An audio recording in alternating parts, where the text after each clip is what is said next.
এক গ্রামে এক গরিব ছেলে বাস করত। তার নাম ছিল হামিদ। সে সবসময় সত্য কথা বলত, কখনো মিথ্যা বলত না। একদিন গ্রামের বাজারে এক ধনী ব্যবসায়ী তার কাছে এসে বলল, হামিদ, যদি তুমি আমার জন্য একটা কাজ করো, আমি তোমাকে অনেক টাকা দেবগি। ব্যবসায়ী তাকে বলল, তুমি যদি মানুষের সঙ্গে প্রতারণা করে এই পণ্যগুলো বিক্রি করো, তবে লাভ হবে গি। কিন্তু হামিদ বলল, না চাচা, আমি মিথ্যা বলে কাউকে প্রতারণা করতে পারব না। ইসলাম আমাদের সত্য কথা বলতে শিখিয়েছে গি। ব্যবসায়ী রাগ করে চলে গেল। কিন্তু কিছু দিন পরে সেই ব্যবসায়ীর পণ্য নষ্ট হয়ে গেল।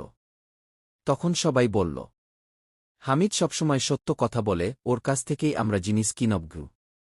এভাবে হামিদের সততা ও সত্যবাদিতার কারণে আল্লাহ তাকে বরকত দিলেন, আর সে সম্মানিত ও সুখী হয়ে উঠল।